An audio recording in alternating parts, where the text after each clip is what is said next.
La famille de mon mari a organisé une fête de fiançailles pour son frère. Je n'ai pas été invité. Seulement la famille, a dit sa mère. Il y est allé sans moi. J'ai passé la soirée à passer des appels. Le lendemain matin, l'adhésion de sa mère au country club a été révoquée. Le conseil de son association caritative lui a demandé de démissionner. Le club de golf de son père a annulé leur adhésion. Quand ils ont découvert pourquoi, et qui j'avais appelé, ils ont finalement demandé qui j'étais vraiment. Je m'appelle Claire Lee et depuis 6 ans, je suis mariée à un homme dont la famille ne me considère toujours pas comme l'une des leurs. J'ai 34 ans et j'ai passé un tiers de ma vie à construire un monde qui a de l'importance. Mais pour la famille Lockwood, je ne serai toujours que l'arrière-plan discret. Celle qui ne fait pas de vagues. Celle qui accepte les miettes de leur table dorée. Mon mari, Léo, est le fils du milieu. Pas l'héritier. Pas le rebelle, juste celui sur qui on peut compter. Son frère aîné, Marcus, est le prince héritier destiné à hériter de la lucrative entreprise immobilière commerciale de la famille. Son jeune frère, Simon, est l'artiste imprévisible dont les drames sont tolérés parce qu'ils sont créatifs. Et puis il y a Léo, le stable, le gentil Léo, qui gère l'une des plus petites divisions de l'entreprise et ne fait jamais, au grand jamais, de vagues. Surtout quand il s'agit de ses parents, Gregory et Eleanor Lockwood. Dès l'instant où je les ai rencontrés, j'ai été une équation qu'ils ne pouvaient pas résoudre. Je ne venais pas de leur monde de vieille fortune et d'adhésion à des country clubs. Mes parents sont professeurs. La richesse de notre famille se mesure en livres et en idées, pas en portefeuille d'actions et en maisons de vacances. Je possède un petit studio de conservation d'œuvres d'art, très respecté. Je restaure des peintures pour des musées et des collectionneurs privés. C'est un monde de compétences discrètes et de patience profonde, quelque chose que les Lockwood ont pris pour un hobby mignon, pas une carrière. Ils ne m'ont jamais interrogé sur mon travail, pas une seule fois. Leur dédain était un bourdonnement constant dans mon mariage. C'était dans la façon qu'avait Eleanor de corriger ma prononciation de certains vins français au dîner. C'était dans les questions de Gregory sur le moment où Léo me convaincrait de me poser et de fonder une famille, comme si mon entreprise était un stand de limonade d'enfants. C'était dans le fait qu'après 6 ans, j'étais toujours assise au bout de la table pendant les fêtes, à côté des cousins dont personne ne se souvenait du nom. J'aimais Léo. J'aimais l'homme qu'il était avec moi. L'homme qui aimait ma passion pour mon travail, qui trouvait la paix dans notre petit appartement soigné, rempli d'art et de lumière, loin du marbre froid du manoir de ses parents. Mais j'ai regardé, année après année, cet homme rapetissait en leur présence. Ses épaules s'arrondissaient légèrement. Sa voix s'adoucissait. Il devenait un écho de lui-même, cherchant toujours une approbation qui était accordée avec parcimonie, et jamais à lui. J'ai fait un choix très tôt. Je ne mènerai pas ces batailles à sa place. Je n'exigerai pas une place à une table où je n'étais pas désiré. J'ai construit ma propre table. Mon studio a prospéré. Ma réputation a grandi dans des cercles auxquels les Lockwood n'avaient pas accès. Des cercles où les noms de famille comptaient moins que la compétence de vos mains et l'intégrité de votre travail. J'avais ma propre vie, mon propre pouvoir.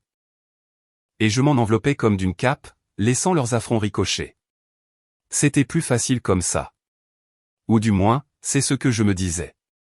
Puis vinrent les fiançailles. Simon, le plus jeune, a demandé sa petite amie, Céleste, en mariage. Céleste, dont le père possédait une chaîne de concessionnaires de voitures de luxe. Céleste, dont le sourire était aussi poli que l'argenterie de sa famille. Elle était, selon les mots chuchotés d'Eleanor à une amie que j'ai surpris, enfin un parti convenable. La famille était en effervescence. Une fête fut immédiatement organisée. Pas n'importe quelle fête. Une soirée de fiançailles intime et élégante chez les Lockwood. Juste la famille, déclara Eleanor, sa voix portant ce mélange particulier de chaleur et d'exclusivité qui ressemblait à une porte qui se referme. Je n'y ai pas prêté attention. Bien sûr, nous irions. Léo était de la famille. J'étais sa femme. Cela faisait de moi la famille. La logique était simple. Du moins, c'est ce que je croyais. L'invitation n'est jamais arrivée. Ni sur papier, ni par SMS, ni par un appel. Une semaine avant l'événement, j'ai finalement demandé à Léo les détails, à quelle heure nous devions arriver, ce que nous devions apporter. Il se tenait près de la fenêtre de notre chambre, sans croiser mon regard. Oh. Maman a dit que c'est juste pour la famille. La famille proche. L'air dans la pièce s'immobilisa. Léo, dis-je, ma voix dangereusement calme. Je suis ta famille proche. Je suis ta femme. Je sais, Claire. Je sais. Il passa une main dans ses cheveux. Un geste de pure anxiété. C'est juste comme ça que maman le veut. Tu sais comment elle est pour ces choses-là. C'est une petite chose. C'est juste une fête. Juste une fête. Juste une autre brique dans le mur qu'il construisait entre moi et eux depuis le jour de notre rencontre. Mais cette brique était différente. Celle-ci avait été livrée par l'homme qui avait juré de me faire passer en premier. Et ça ne te dérange pas? La question flottait entre nous comme une lame. Il me regarda enfin, ses yeux suppliants. Qu'est-ce que je suis censé faire? Faire une scène? Ce sont les fiançailles de Simon. Je ne veux pas tout gâcher pour lui. C'est plus simple si j'y vais seul. S'il te plaît, Claire, ne rends pas les choses difficiles. À cet instant, je n'ai pas vu mon mari. J'ai vu un petit garçon terrifié par la désapprobation de sa mère. La cape de mon propre pouvoir me parut lourde. Soudain, elle ne suffisait plus à me protéger de cela. La blessure ne venait pas de la cruauté d'Éléanore. Je m'y attendais. La blessure venait de la reddition de Léo, de son choix de franchir cette porte et de la laisser se refermer derrière lui, me laissant de l'autre côté. Je le regardais longuement. Le combat s'est drainé de moi, remplacé par une certitude froide et claire. Très bien, dis-je, ma voix vide de l'émotion qui bouillonnait en moi. Tu devrais y aller. Ne sois pas en retard. Le soulagement sur son visage fut la partie la plus douloureuse. Il pensait avoir évité un conflit. Il n'avait aucune idée qu'il venait de déclencher une guerre. Le soir de la fête, je me tenais dans mon appartement silencieux et magnifique. Je pouvais me l'imaginer parfaitement. Le cristal scintillant, Éléanore tenant sa cour, Léo riant un peu trop fort aux blagues de son père, essayant d'appartenir. L'outsider dans sa propre famille, tout comme moi. Sauf qu'il était là-bas, et j'étais ici. Je me suis dirigé vers mon bureau, une pièce où Léo entrait rarement, remplie de mes livres de référence, de mes outils et de l'histoire tranquille de l'art dont je prenais soin. Au mur se trouvait un petit paysage sans prétention. Il valait plus que la maison des parents de Léo. Un client me l'avait confié, un client dont le nom ouvrait des portes dans des mondes dont les locaux ne pouvaient que rêver. Je ne me sentais plus en colère. Je me sentais résolu. Il pensait que la famille était un nom, une lignée, une liste de membres. Il pensait que mon monde était petit, limité par les murs de mon studio. Ils n'avaient aucune idée de qui ils avaient laissé seul dans le noir. J'ai pris mon téléphone. Ce n'était pas une arme de rage, mais un outil de précision. J'avais du travail à faire, et mon travail m'avait donné des relations, du genre bâties sur le respect et la discrétion, pas sur le droit de naissance. Il était temps de passer quelques appels. Le premier appel fut le plus difficile, non pas à cause de ce que je demandais, mais parce que je devais affronter la réalité de le faire. Je me suis assise à mon bureau poli, les lumières de la ville scintillant derrière la fenêtre, un contraste silencieux avec le neuf froid dans mon estomac. Mon téléphone me semblait lourd dans ma main. Ce n'était pas moi. Je n'étais pas une intrigante. J'étais une restauratrice, une préservatrice. Je réparais les choses cassées. Je ne cassais pas les choses entières. Mais ce qui était cassé ici, c'était mon mariage, ou du moins la confiance sur laquelle il était bâti. Léo avait choisi. Il avait tracé une ligne, et j'étais du mauvais côté. Les locaux avaient tracé cette ligne à l'encre indélébile il y a 6 ans. J'avais été patiente. J'avais été compréhensive. J'avais construit ma propre vie à côté de la leur, espérant qu'un jour les murs s'adouciraient. Au lieu de cela, ils ont construit un portail et l'ont verrouillé. Famille seulement. Les mots résonnaient. Ils ne m'excluaient pas seulement d'une fête. Ils m'excluaient de leur histoire, de leur avenir, de leur définition même de ce qui comptait. Et mon mari avait hoché la tête et mis sa cravate. Alors j'ai appelé. Arthur, c'est Claire Lee. Je suis désolé de vous déranger si tard. Arthur Linwood était le directeur du musée Crestwood, un homme d'une 60aine d'années avec une voix comme du cuir bien usé et des yeux qui ne manquaient rien. J'avais restauré une pièce maîtresse pour sa collection de modernisme américain l'année dernière, une peinture qui avait été considérée comme irrécupérable. Nous avions passé de nombreuses nuits tardives dans le laboratoire de conservation à parler d'art, d'histoire et de la politique feutrée des conseils d'administration des musées. Claire, ma chère, jamais un dérangement. À quoi dois-je le plaisir? Ne me dites pas que vous avez déjà terminé l'étude de Turner. Vous allez faire honte à ma propre équipe.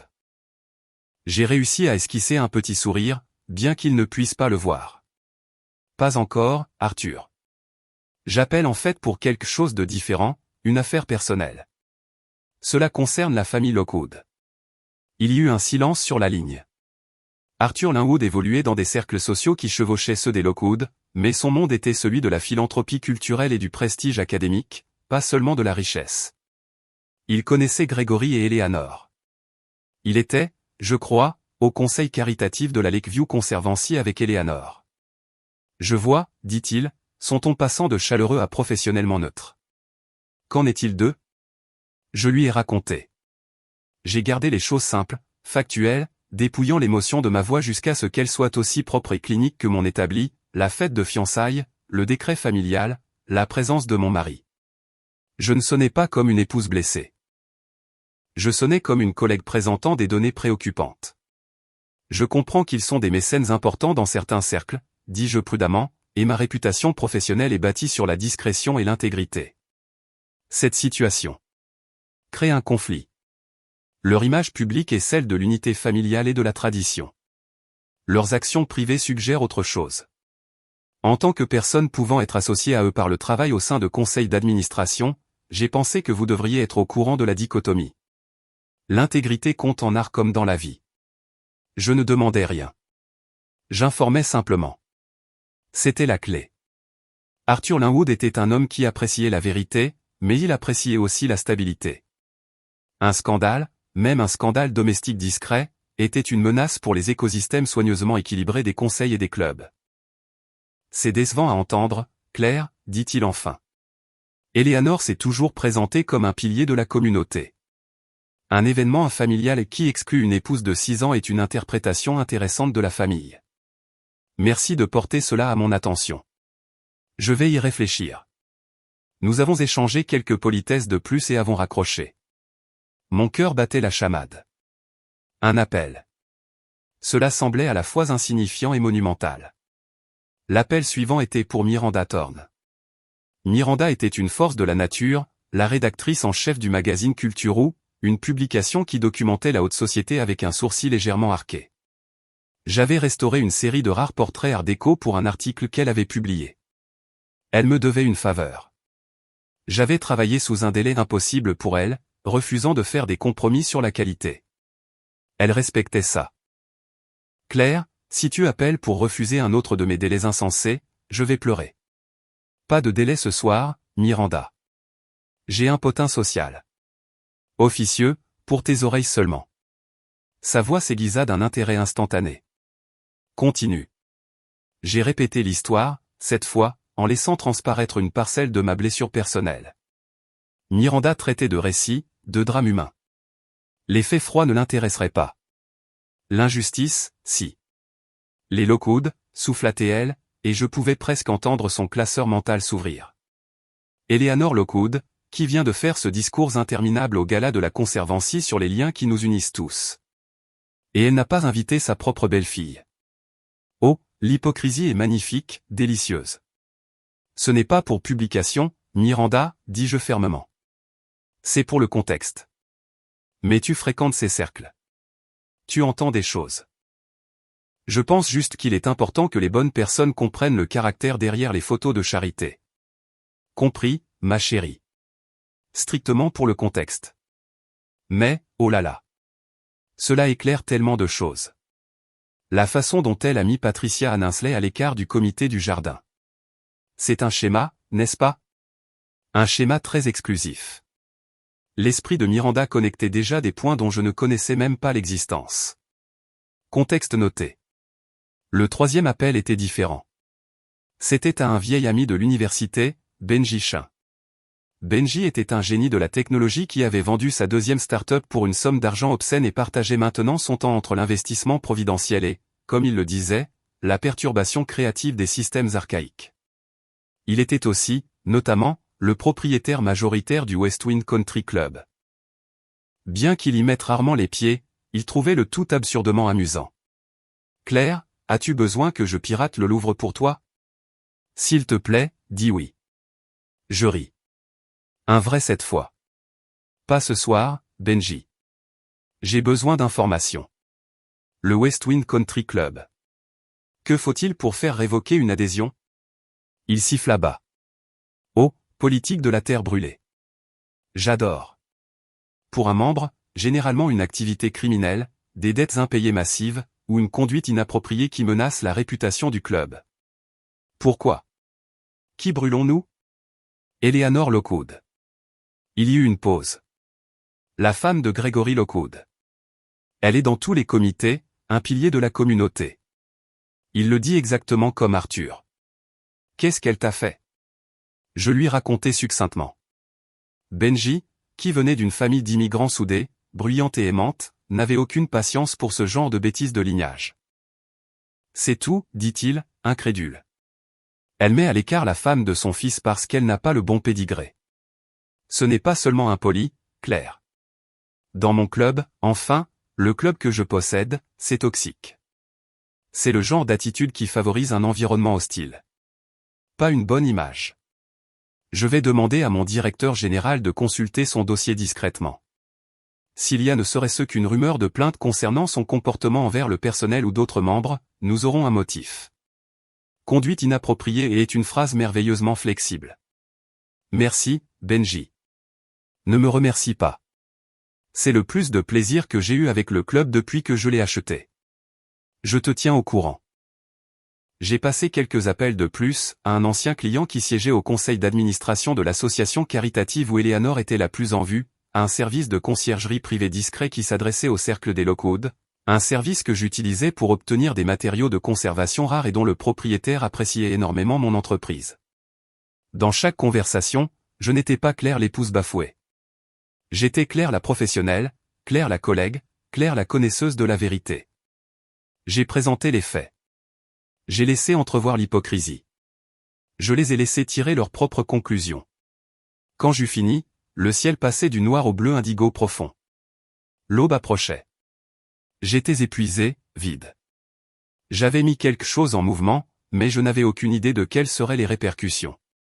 Je n'étais même pas sûr de vouloir savoir.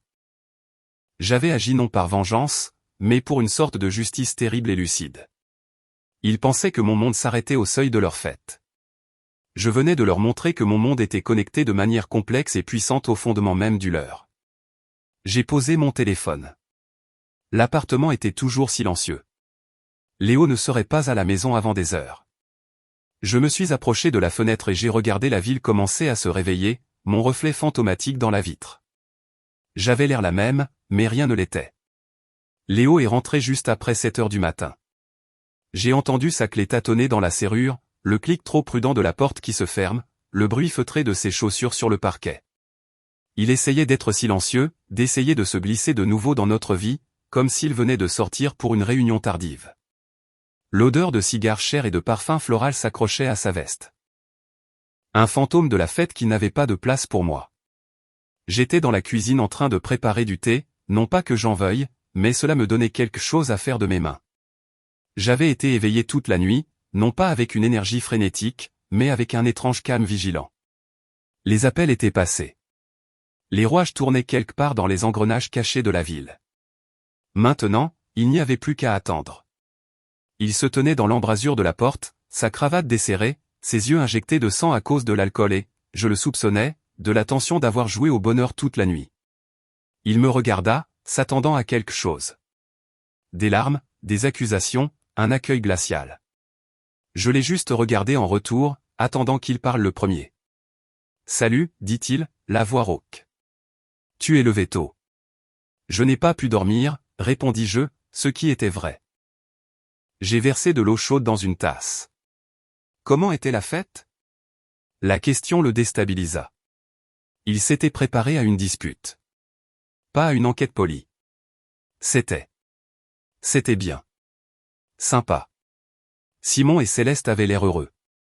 Maman s'est surpassée avec le traiteur. Il se balança d'un pied sur l'autre. J'aurais aimé que tu sois là. Les mots flottaient dans l'air, si creux qu'ils résonnaient presque. Il ne le pensait pas. Il disait ce qu'il pensait devoir dire. Récitant une ligne d'un script de normalité. Vraiment, demandai-je, mon ton véritablement curieux. Le souhaites-tu vraiment, Léo, ou souhaites-tu que j'arrête de te rendre la vie difficile pour naviguer entre ta femme et ta mère? Il grimaça. Claire, ne fais pas ça. C'était une seule nuit. C'est fini. On ne peut pas juste passer à autre chose? Passer à quoi? J'ai posé la bouilloire avec un bruit sourd. À la prochaine réunion de famille où je suis tolérée mais pas incluse. À la prochaine étape importante où je ne suis pas tout à fait de la famille. À une vie entière où tu choisis le chemin de la moindre résistance, même quand ce chemin me marche dessus? Tu exagères, dit-il, sa voix s'élevant avec une colère défensive que je savais née de la culpabilité. C'était une fête de fiançailles. Ce n'est pas comme s'ils t'avaient renié. Ils n'ont pas eu besoin de me renier, Léo. Ils ne m'ont jamais possédé pour commencer. Et la nuit dernière, tu as clairement montré que ça t'allait. J'ai pris une gorgée de thé, la chaleur ne faisant rien pour faire fondre la glace dans ma poitrine. Alors, oui, passons à autre chose. Mais nous devons comprendre vers quoi nous nous dirigeons.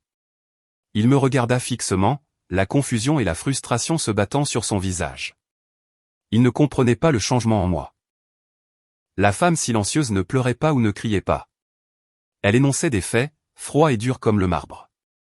Cela le déstabilisait plus que n'importe quelle scène l'aurait fait. Avant qu'il puisse formuler une réponse, son téléphone vibra sur le comptoir. Il y jeta un coup d'œil, puis un second. « C'est mon père », marmonna-t-il en glissant pour répondre. « Allô ?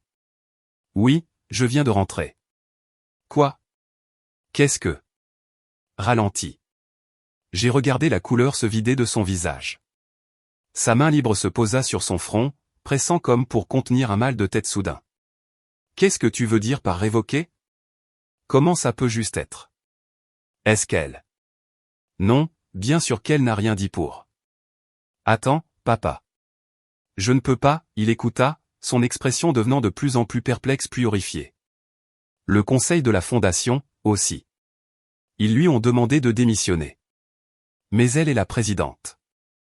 Qu'est-ce que tu veux dire par conduite incompatible avec les valeurs de l'organisation ? Quelle conduite ?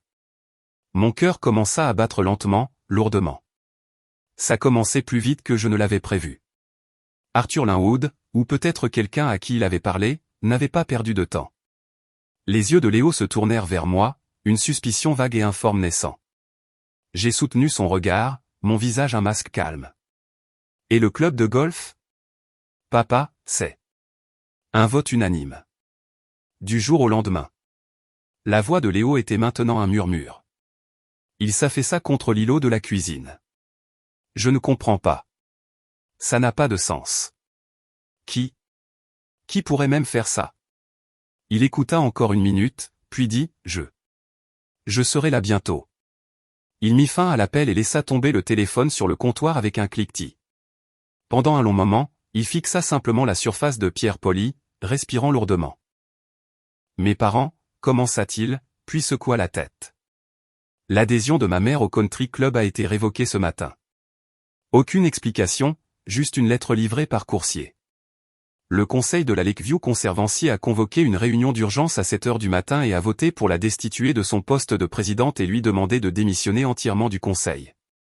Une vague déclaration sur l'intégrité et l'inclusivité. Il rit, un son sec et brutal. Et le club de golf de mon père, celui dont il est membre depuis 30 ans, celui où il a conclu ses plus grosses affaires. Ils ont appelé pour dire que son adhésion, et par extension celle de ma mère, a été résiliée. Effet immédiat, sans appel.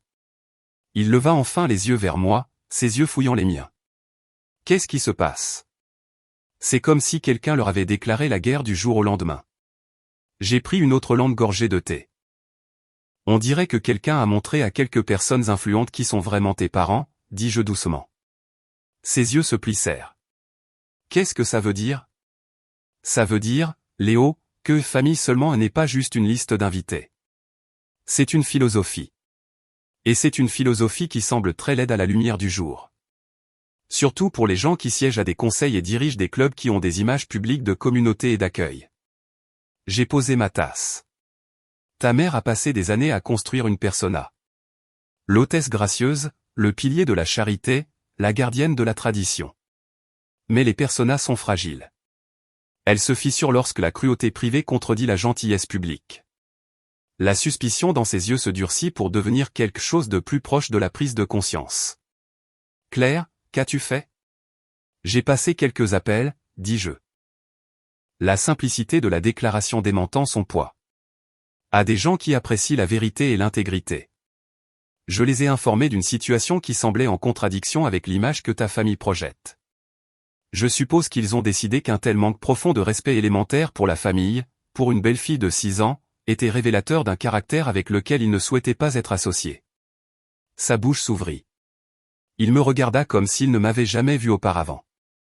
La restauratrice d'art silencieuse, la femme qui passait ses journées en blouse de laboratoire, regardant à travers une loupe. La femme qu'il pensait pouvoir toujours apaiser. Tu as appelé des gens. Tu as fait virer ma mère de son club. Tu l'as fait retirer de la conservancy. Sa voix montait à chaque question, l'incrédulité se transformant en colère. Comment as-tu pu? As-tu la moindre idée de ce que tu as fait? L'humiliation?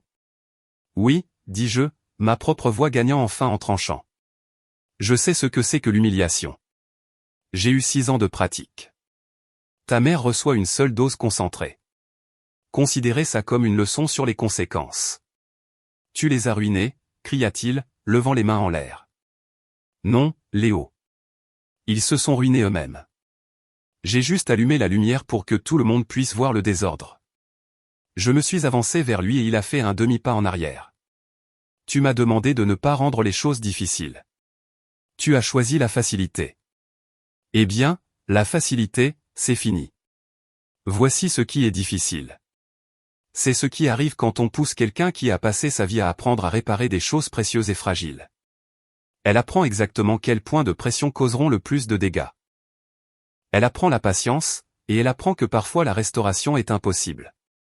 Parfois, il suffit de révéler la pourriture et de laisser la structure s'effondrer.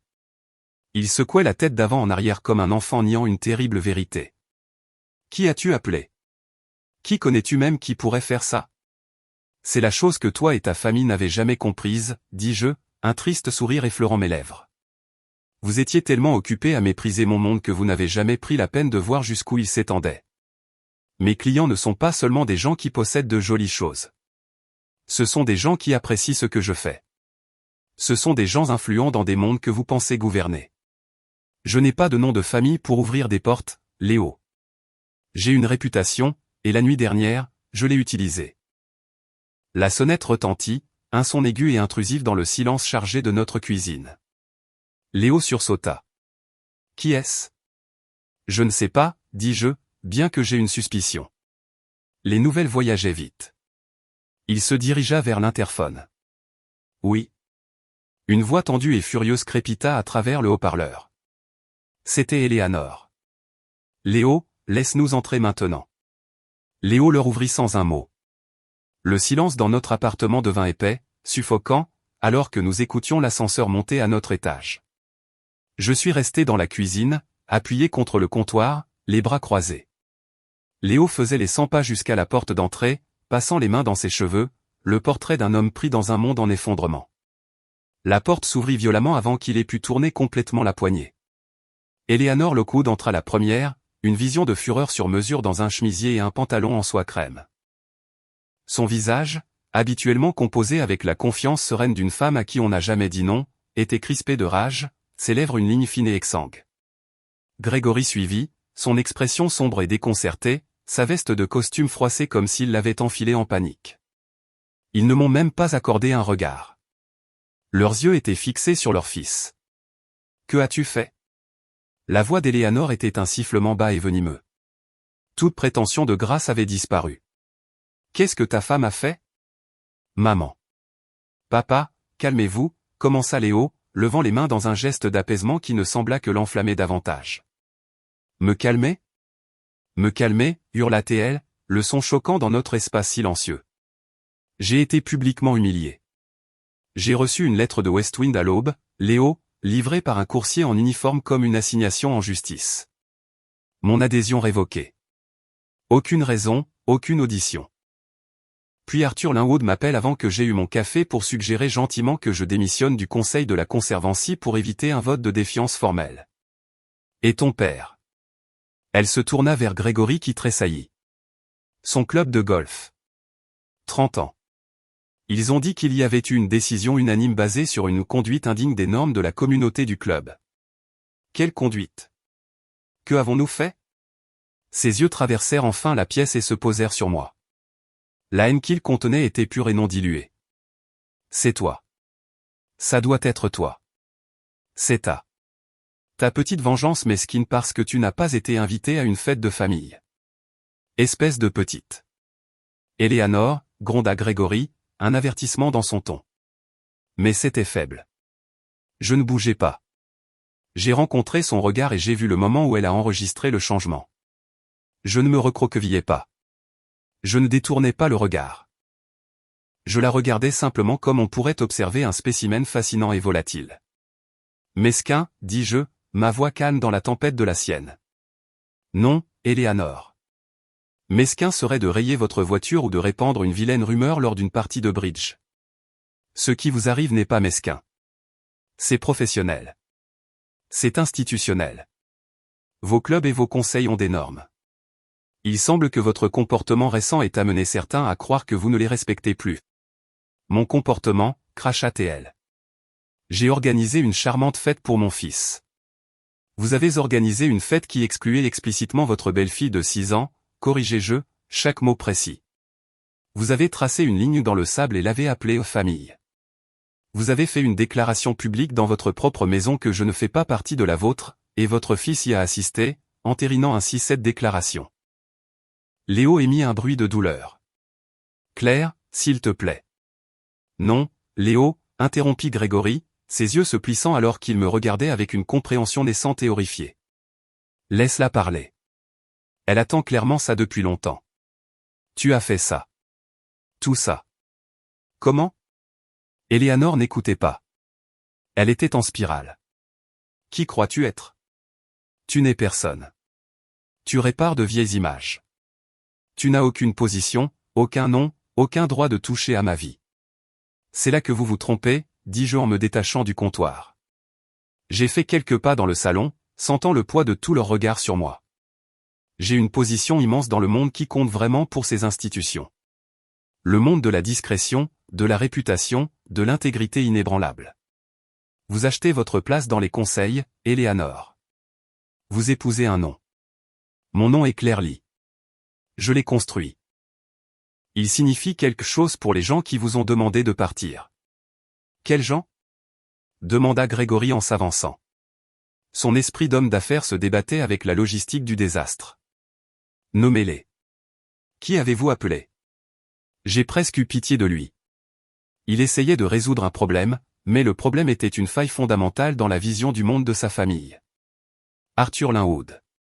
Pour commencer, dis-je. Il apprécie la vérité derrière la façade.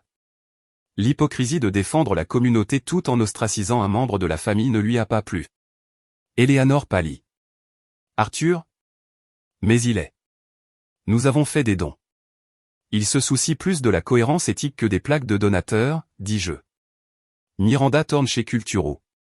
Elle a une longue mémoire pour l'hypocrisie sociale et un large réseau. Benji Chin, qui possède le Westwind Country Club.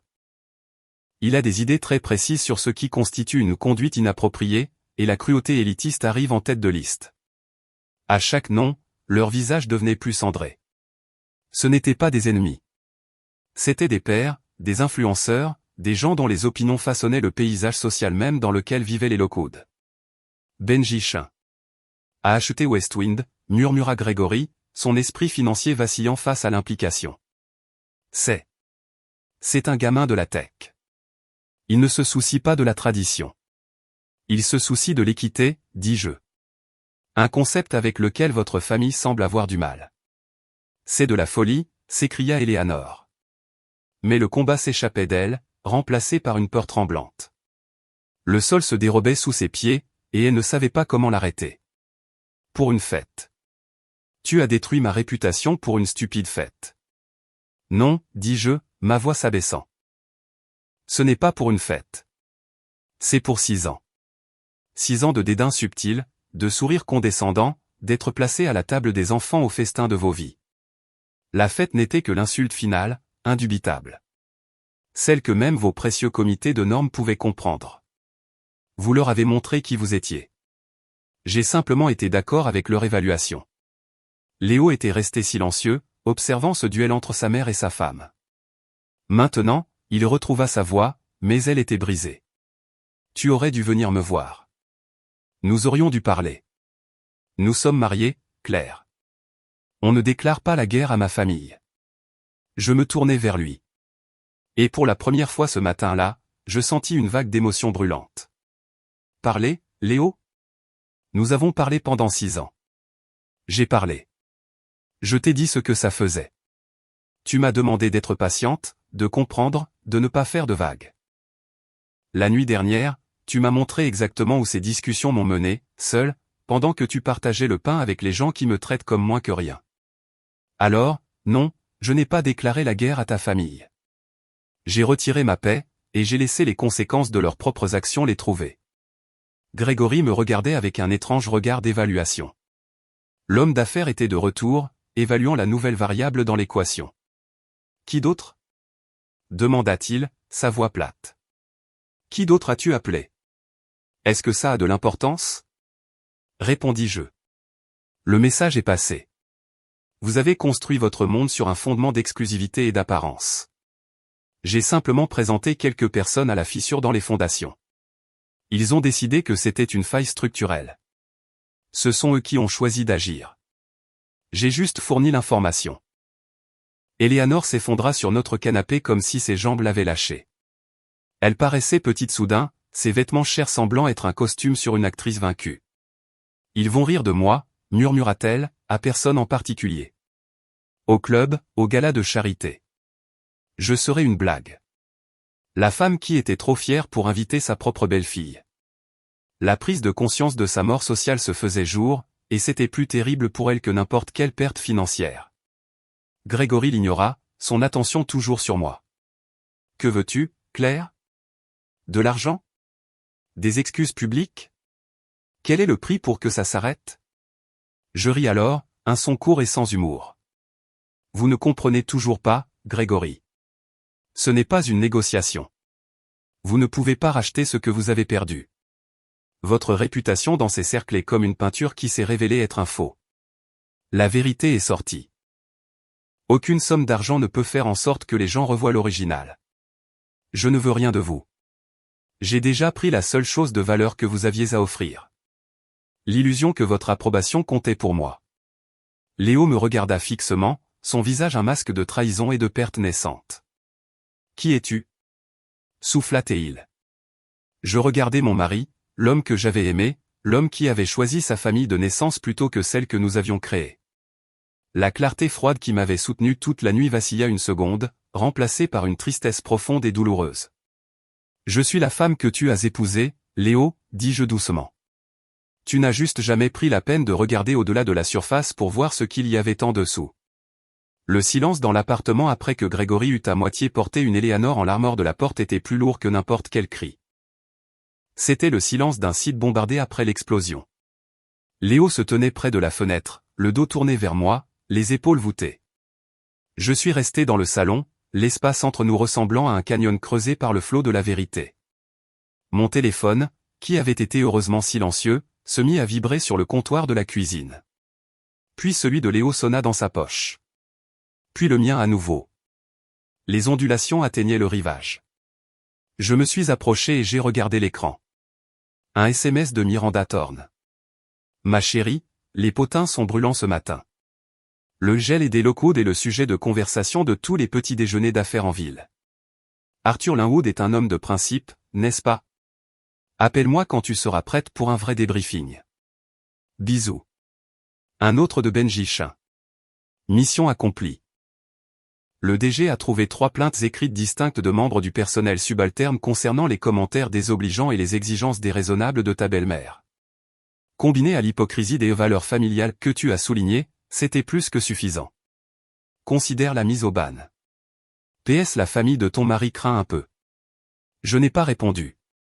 La preuve n'était plus satisfaisante. C'était juste sinistre. J'avais voulu qu'ils voient, qu'ils comprennent le coût de leur cruauté. Mais regarder la machinerie des conséquences broyer leur identité laissait un goût amer. Ils étaient horribles, mais ils étaient toujours des êtres humains dont le monde entier s'effondrait à cause d'une poignée d'appels téléphoniques de leur discrète belle-fille. Le téléphone de Léo continuait de vibrer. Il le sortit enfin, regarda l'écran et gémit. « C'est Marcus, dit-il, sa voix creuse. » Il répondit, le mettant sur haut-parleur, voulant peut-être que j'entende. Peut-être juste trop fatigué pour le tenir. « Léo, qu'est-ce qui se passe, bordel ?» La voix de Marcus était tranchante. Mode PDG activé. Je reçois des appels de 3 clients différents me demandant s'il y a une sorte de scandale familial. Les rumeurs courent que maman s'est fait virer de Westwind et de la Conservancy, le club de golf de papa aussi. Est-ce vrai? Léo ferma les yeux. C'est vrai. Comment? Pourquoi? Papa a fait quelque chose? C'est financier? L'esprit de Marcus alla droit aux affaires, au résultat final. Non, c'est clair. Léo prononça mon nom comme si c'était un diagnostic. Un silence stupéfait. Claire? Notre Claire? Qu'est-ce qu'elle a fait? Empoisonner l'eau du clubhouse? Elle a passé quelques appels, dit Léo, la simplicité de la déclaration faisant tout le travail. À propos de la fête de fiançailles. À propos de maman qui disait que c'était famille seulement. Un autre silence, plus long. Je pouvais presque entendre le cerveau coûteux de Marcus se reconfigurer. La fête? Tu me dis que cet hiver nucléaire social est dû au fait que Claire a été blessée dans ses sentiments à propos d'une fête? Et elle avait les relations pour faire ça? Son incrédulité était palpable. Qui connaît-elle? Des gens, dit Léo faiblement. Des gens que nous connaissons. Des gens qui comptent. Marcus digéra cela. Le frère aîné pratique émergea. D'accord. Gestion de crise. Nous devons prendre les devants. Maman et papa doivent se faire discrets. Tu dois faire en sorte que ta femme se rétracte ou quoi que ce soit. Fais-la rappeler ces gens. Expliquer. C'était un malentendu. Une dispute de famille. Nous ne pouvons pas laisser ça déborder sur les affaires, Léo. La perception est tout. Je parlais alors, ma voix claire dans la pièce silencieuse. Il n'y a pas de malentendu, Marcus. Il se tut à l'autre bout du fil. Claire, tu es là. Écoute, je ne sais pas à quel jeu tu penses jouer, mais cela a des conséquences réelles pour nous tous, pour l'entreprise familiale. Je sais, dis-je. C'était le but. L'entreprise de votre famille est bâtie sur les relations, sur la réputation. J'ai simplement démontré ce qui se passe lorsque cette réputation se révèle être creuse. La fête était le symptôme, Marcus. La maladie, c'est la façon dont votre famille traite quiconque elle juge inférieur. J'étais juste la première à avoir les moyens de vous présenter la facture de cette maladie. C'est de la folie, bégaya Théil. Tu n'es pas de la famille, d'accord, peu importe. Mais essayez activement de détruire. Je n'ai rien détruit, l'interrompis-je, ma patience s'amenuisant. J'ai tendu un miroir. Votre mère n'a pas aimé son reflet. Les conseils d'administration de ces clubs non plus. Ils ont pris leurs propres décisions. Rappelle-les, ordonna Marcus, son ton passant à celui qu'il utilisait avec les cadres subalternes. Règle ça aujourd'hui. Non. Le mot unique flotta entre nous, à travers la ligne téléphonique. C'était un mot que les hommes locaux n'avaient pas l'habitude d'entendre, surtout de ma part. Léo, dit Marcus, sa voix s'abaissant à un calme dangereux. Gère ta femme. Léo regarda du téléphone dans sa main vers moi, pris entre deux feux. Je vis la vieille habitude s'enflammer dans ses yeux, l'envie d'apaiser, d'arranger les choses, d'obéir à l'ordre familial. Mais pour la première fois, je vis aussi une lueur de quelque chose d'autre. Une prise de conscience de l'échelle terrifiante de ce que j'avais fait. Une prise de conscience que sa femme silencieuse était quelqu'un qu'il ne connaissait vraiment pas. L'habitude se battit avec le choc, et le choc l'emporta. Il ne dit rien. Ce n'est pas fini, dit Marcus, et la ligne se coupa. Léo laissa le téléphone glisser de sa main sur le canapé. Il avait l'air épuisé, vieilli de 10 ans en une matinée. Il a raison, tu sais, dit-il doucement. Cela affectera les affaires. Les clients entendent des choses. Ils s'inquiètent. Alors peut-être que ta famille aurait dû y penser avant de faire de l'exclusivité leur marque de fabrique, répondis-je, mais le combat s'épuisait pour moi aussi. L'euphorie de la confrontation s'estompait, laissant derrière elle la sombre réalité d'un mariage brisé et d'un paysage calciné. Ou peut-être que tu aurais dû y penser avant de franchir cette porte hier soir et de me dire par ton inaction que je ne valais pas la peine. Je ne savais pas que tu pouvais faire ça, murmura-t-il, presque pour lui-même. C'est tout le problème, Léo. Tu n'as jamais essayé de savoir. Mon propre téléphone sonna à nouveau. Cette fois, c'était un numéro que je ne reconnaissais pas, mais avec un indicatif régional familier et prestigieux. J'ai envisagé de le laisser sur la messagerie vocale, mais une curiosité morbide l'emporta. J'ai répondu. Claire Lee, sans qui une voix féminine âgée et raffinée. C'est elle-même. Ici Vivian Prescott. Le nom me fit sursauter. Madame Prescott était la doyenne nonagénaire du plus ancien cercle de mécènes d'art de la ville, une femme à l'intellect redoutable et à l'influence encore plus redoutable. Sa collection était légendaire, et j'avais restauré un petit mais précieux dessin de la Renaissance pour elle 2 ans auparavant. Nous nous étions entendus à merveille, unis par notre dédain commun pour les restaurations maladroites. Je viens d'avoir une conversation fascinante avec Arthur Linwood. Je fermais les yeux. Les ondulations s'élargissaient. Madame Prescott, comment allez-vous? Je vais bien, ma chère, bien que le climat social semble avoir pris un tournant spectaculaire. Arthur m'a raconté une petite histoire plutôt dérangeante sur les Lockwood, sur le fait que vous avez été exclu de la manière la plus flagrante. Il a dit que vous avez géré cela avec un aplomb remarquable. Je l'ai simplement informé des faits, dis-je, consciente que Léo me regardait, écoutait. Oui, des faits. Des faits laids. Eleanor Lockwood m'a toujours semblé être une femme qui confond valeur nette et valeur personnelle. Il semble que sa monnaie ait été dévaluée du jour au lendemain. Il y avait une satisfaction sèche dans sa voix. J'appelle pour 2 raisons. Premièrement, pour offrir mon soutien. Ce genre de cruauté mesquine n'a sa place dans aucun cercle digne de ce nom. Deuxièmement, le chef de notre comité d'acquisition à la Guilde des mécènes vient de démissionner. Nous avons besoin de quelqu'un avec un goût impeccable, une intégrité inattaquable et un œil clair. Arthur vous a suggéré. Je pense que c'est une idée brillante. L'envisageriez-vous? Cela impliquerait, bien sûr, de travailler en étroite collaboration avec notre conseil d'administration, qui comprend plusieurs des personnes qui siègent au conseil. Eh bien, disons de certains country clubs et fondations caritatives. L'offre était un chef-d'œuvre de manœuvre sociale. Ce n'était pas seulement un travail. C'était un bouclier, une promotion et une déclaration d'allégeance tout en un.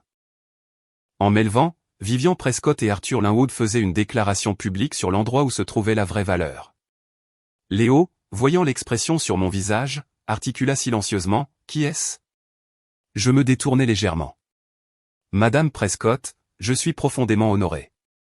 Je devrais réfléchir à l'engagement en temps, mais ma réponse initiale est oui. Merci. Excellent. Nous déjeunerons la semaine prochaine. Courage, ma chère. Vous avez rendu service à l'écosystème. Elle raccrocha. Je posai le téléphone, ma main tremblant légèrement. Le monde ne punissait pas seulement les Lockwood. Il me récompensait. C'était une validation plus puissante que je n'aurais pu l'imaginer. C'était qui? Demanda Léo. Vivian Prescott. Elle m'a offert un poste au comité d'acquisition de la Guilde des mécènes. Il la regarda d'un air vide. Le nom ne lui disait rien en termes d'art, mais il comprenait les comités, les titres, le prestige. Son cerveau fit le lien.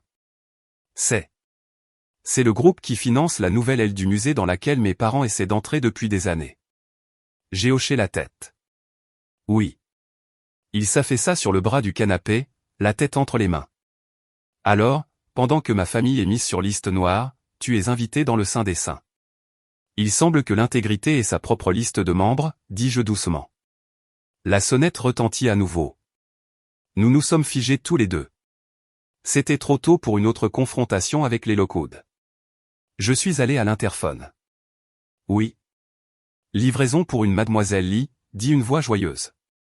Perplexe, j'ai fait monter le livreur. Une jeune femme m'a tendu une longue boîte mince du fleuriste le plus exclusif de la ville. Il n'y avait pas de carte.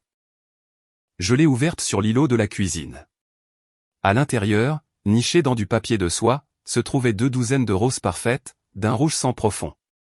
Le genre qui coûte plus cher que les courses hebdomadaires de la plupart des gens. Mais ce n'étaient pas les fleurs qui me coupèrent le souffle. Posée dessus se trouvait une simple et élégante carte de visite.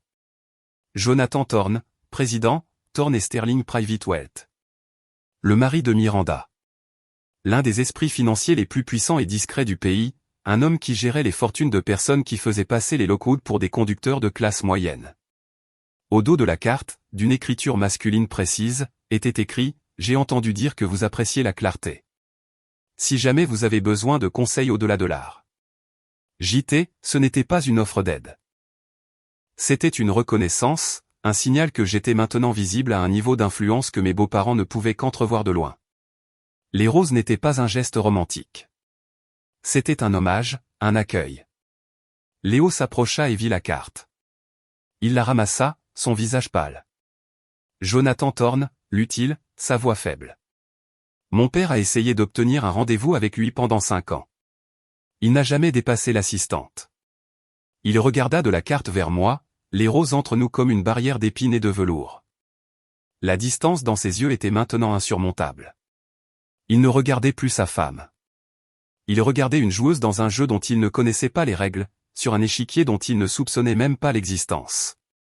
Les ondulations que j'avais créées étaient maintenant une marée. Et elle me soulevait pendant qu'elle entraînait sa famille sous l'eau.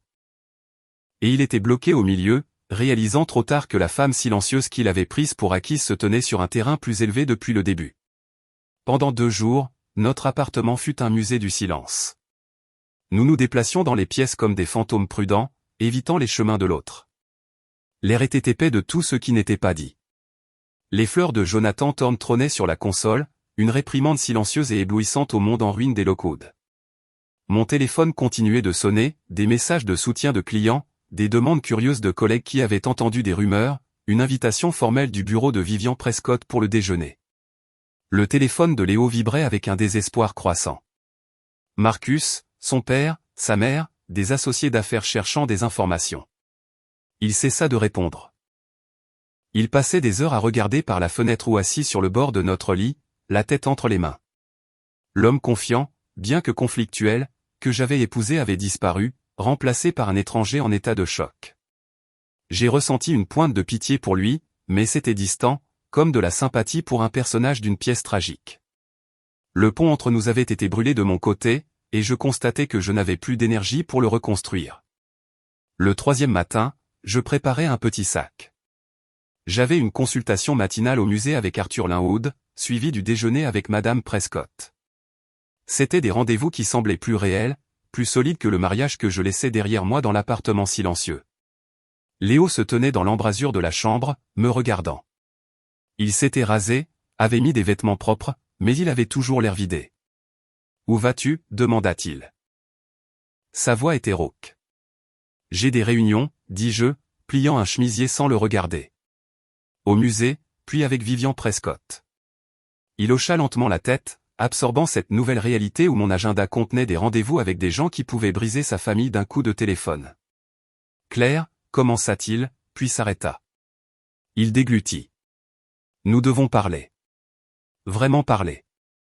J'ai fermé la fermeture éclair du sac et j'ai enfin croisé son regard. D'accord, parle. Il entra dans la pièce mais ne s'assit pas. Il semblait incapable de rester immobile. Mon père m'a appelé hier soir. Marcus était avec lui. Ils ont eu une réunion de famille d'urgence. Il eut un rire court et amer. Non pas que j'ai été invité, mais ils ont daigné m'informer du verdict. J'attendis. Les retombées sont pires que nous le pensions, dit-il, les yeux fixés sur un point au-delà de mon épaule. 2 des plus anciens clients de papa ont mis leur projet en pause, citant des distractions. Le moulin à rumeurs tourne à plein régime. L'histoire s'est transformée. Certains disent que maman a commis une fraude ou que papa a des problèmes financiers. La vérité est presque trop mesquine pour être crue, alors ils inventent des vérités meilleures, pires. le conseil d'administration du club de golf a publié une déclaration aux membres sur le respect des valeurs communautaires.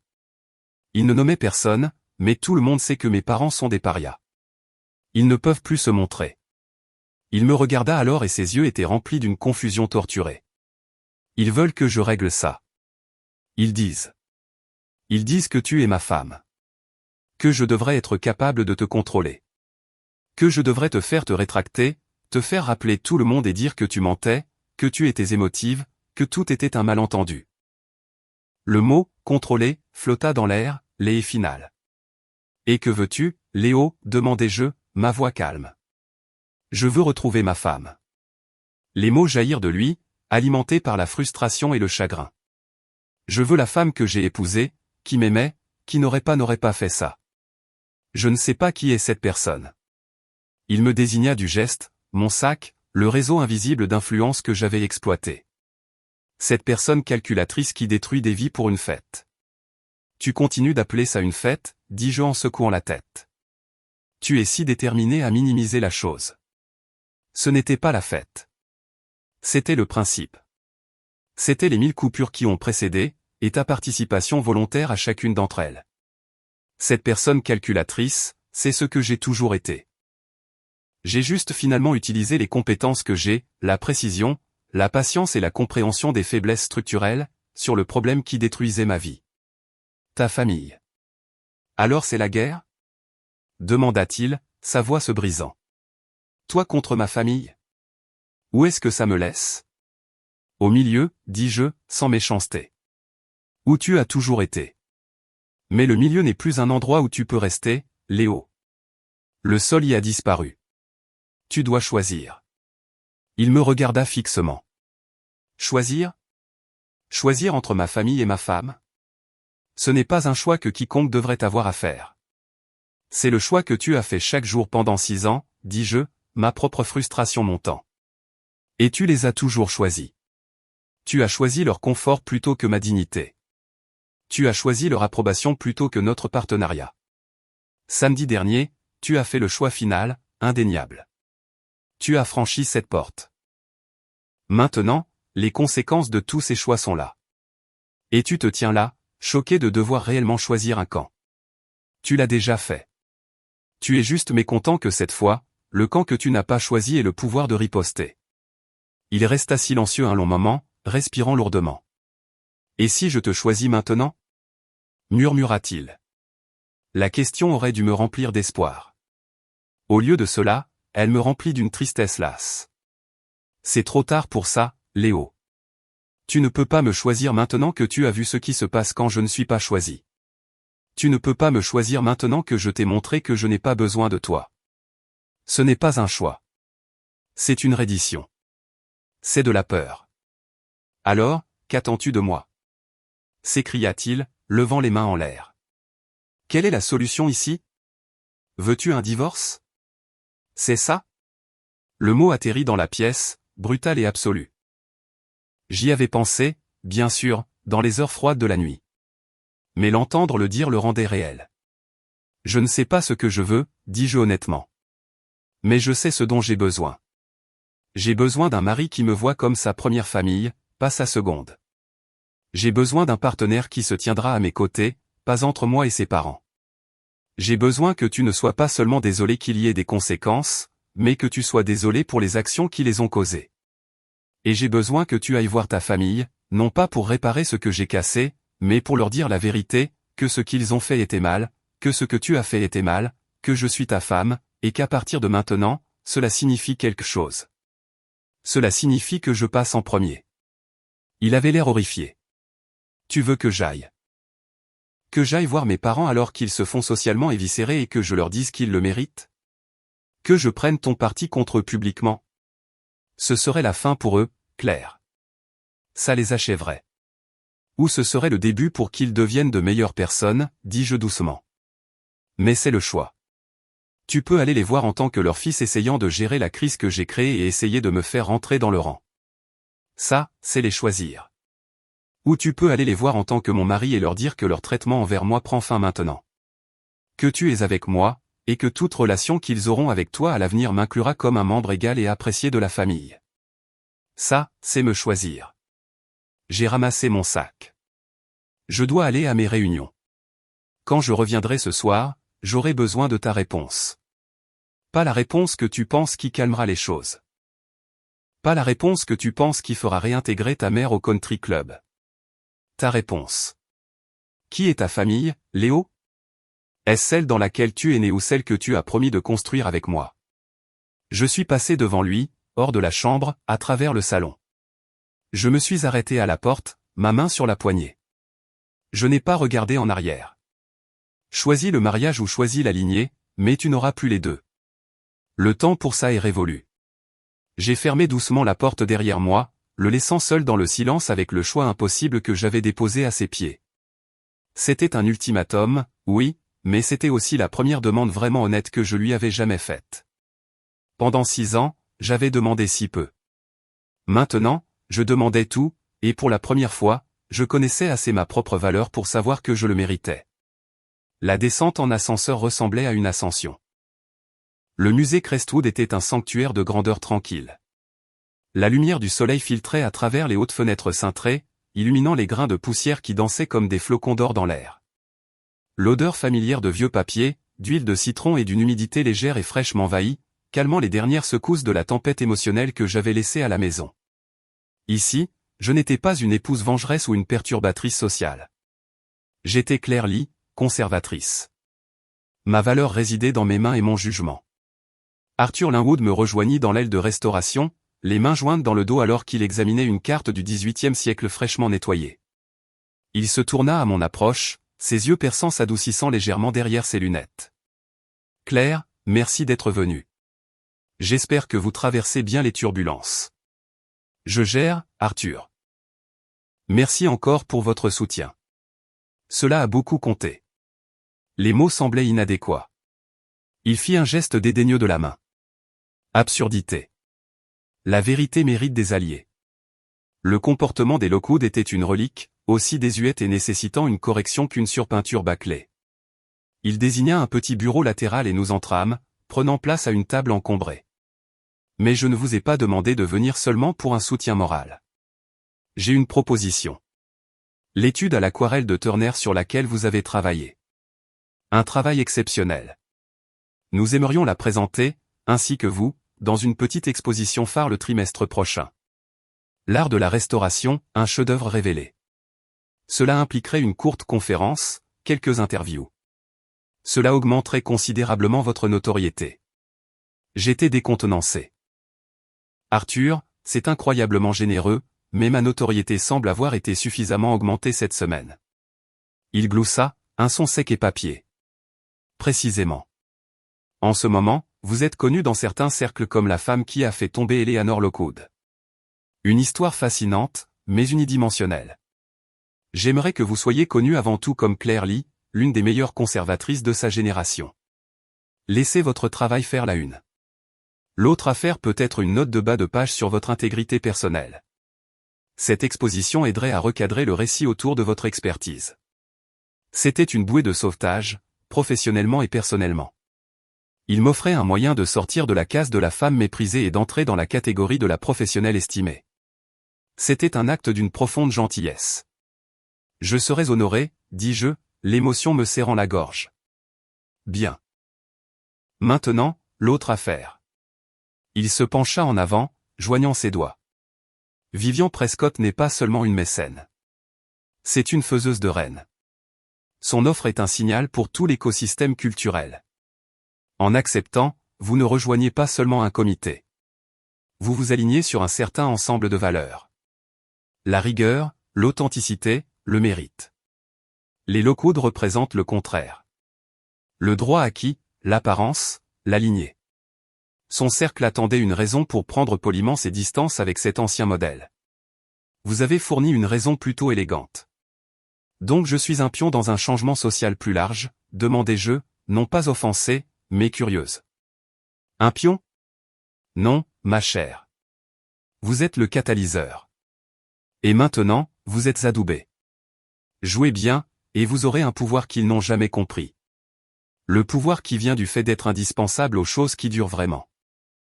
L'art, l'histoire, la vérité. Il se leva, signalant que la réunion était terminée. Votre déjeuner avec Vivian est à 1 heure. Soyez vous-même. C'est tout ce qu'elle exige. En quittant le musée, je ressentis une nouvelle sorte de force, ancrée dans un but, pas dans la vengeance. Arthur avait raison. Je devais construire ma propre histoire, pas seulement être un personnage dans la chute des Lockwood. L'hôtel particulier des Prescott était un chef-d'œuvre de richesse discrète. On sentait qu'il était habité, avec des livres empilés sur les tables d'appoint et de véritables œuvres d'art au mur, pas seulement des œuvres d'art chères. Vivian Prescott me reçut dans une véranda baignée de soleil, remplie d'orchidées. Elle était minuscule, semblable à un oiseau, avec des yeux qui ne manquaient rien. Claire, ma chère, venez vous asseoir. Vous avez provoqué une délicieuse agitation. Son sourire était malicieux. Le nom d'Eleanor Lockwood est traîné dans la boue au Garden Club. Ils prétendent qu'ils ne l'ont jamais aimée de toute façon. Les hypocrites. Un thé fut servi dans de la porcelaine exquise. Nous avons parlé d'art, du travail lent et satisfaisant de la préservation. Elle a testé mes connaissances, non pas avec des quiz, mais avec des questions nuancées sur la technique et l'intention. J'ai répondu avec le cœur, avec des années d'amour pour le métier. Finalement, elle posa sa tasse. Vous avez l'œil, et vous avez du cran. Les deux sont nécessaires. Le rôle au comité d'acquisition est à vous si vous le voulez. Il implique de dire non à un grand nombre de personnes riches avec un mauvais goût. Il implique de défendre vos choix auprès des membres du conseil qui pensent qu'un grand nom vaut mieux qu'une bonne œuvre. Pouvez-vous faire ça? Oui, dis-je sans hésitation. Je crois que vous le pouvez, car vous avez déjà montré que vous pouvez dire non à une famille puissante et résister à l'explosion. Elle me regarda pensivement. Ils viendront vous chercher, vous savez. Pas avec des avocats peut-être, mais avec des murmures. Ils vous dépeindront comme instable, vengeresse, une arriviste. Je sais. Bien. Le savoir est la moitié de la bataille. L'autre moitié est d'avoir des amis haut placés qui connaissent la vérité. Vous avez ça maintenant. Elle se pencha et me tapota la main avec sa main fine comme du papier. Bienvenue, Claire, dans la pièce où les vraies décisions sont prises. C'est pendant le trajet en taxi pour rentrer que la bulle de validation professionnelle commença à s'amincir et que la réalité de ma vie personnelle refit surface. L'ultimatum de Léo, son choix. À quoi allais-je retourner? Un mari prêt à reconstruire, ou un appartement vide et le long, froid processus de divorce? Mon téléphone vibra avec un SMS. C'était de Léo. Mon cœur sursauta. Une pointe d'espoir traîtresse. Peux-tu me rejoindre à l'Oak Room maintenant, s'il te plaît? L'Oak Room était le bar de l'hôtel où nous avions eu notre réception de mariage. C'était notre endroit pour les anniversaires, pour célébrer les bonnes nouvelles. Il n'avait pas suggéré la maison. Il avait suggéré un terrain neutre, sacré. Cela me disait tout et rien. J'ai répondu par SMS, en route. L'Oak Room était sombre, lambrissé de bois sombre, sentant le whisky vieilli et la vieille fortune. Léo était à une table d'angle, 2 verres d'eau devant lui. Il se leva à mon approche, une formalité qui semblait tragique. Il avait l'air de ne pas avoir dormi. Je me suis assise. Nous ne nous sommes pas touchés. Comment se sont passées tes réunions, demanda-t-il, la voix tendue. Transformatrice, dis-je honnêtement. Arthur me donne une exposition phare. Vivian Prescott m'a officiellement offert le poste au comité. Il hocha la tête, absorbant cela. C'est incroyable. Je suis heureux pour toi. Les mots sonnaient récités, mais je pense qu'il les pensait d'une manière détachée. Nous sommes restés assis en silence pendant 1 minute, le poids du non-dit nous écrasant. J'ai pensé à ce que tu as dit, commença-t-il, fixant son verre d'eau. À propos de choisir. J'ai parlé à mon père et à Marcus. Je retins mon souffle. Je leur ai dit. Il prit une profonde inspiration tremblante. Je leur ai dit que ce qu'ils t'ont fait était mal. Que ce que j'ai fait était mal. Que tu es ma femme et que je ne tolérerai plus que tu sois exclu ou manqué de respect. Une lueur de quelque chose de chaud s'alluma dans ma poitrine. Il l'avait fait. Il avait réellement dit les mots. Mais son visage était gravé de douleur, pas de soulagement. Mon père. Il n'a pas crié. Il est juste devenu très silencieux. Il a dit, alors, tu l'as choisi elle plutôt que ton sang. Et j'ai dit. J'ai dit, je lui ai fait des vœux. Elle est mon sang maintenant, aussi. Les yeux de Léo brillaient de larmes non versées. Il a dit que si c'était ma position finale, alors je devrais reconsidérer mon rôle dans l'entreprise familiale. Qu'il ne pouvait pas avoir un cadre supérieur dont les loyautés étaient divisées. L'étincelle mourut, remplacée par une froide terreur. Ils ont menacé ton travail. Pas une menace. Un énoncé de fait. Marcus était d'accord. Il a dit que l'entreprise repose sur l'unité, sur la marque familiale. Que mon alignement public avec toi, après ce que tu as orchestré, fait de moi un passif. Il me regarda enfin, son expression brisée. Ils m'ont donné jusqu'à lundi pour décider. Pour répudier publiquement tes actions, pour les aider à reconstruire le récit que c'était un malentendu privé que tu as monté en épingle. Ou pour démissionner. L'ultimatum s'était retourné contre lui avec des enjeux écrasantes. Sa carrière, son identité, le seul monde qu'il ait jamais connu. Donc, ce n'est pas un choix entre moi et ta famille, dis-je, la clarté froide revenant. C'est un choix entre moi et ta vie entière. Il ne le nia pas, Claire, je t'aime. Vraiment.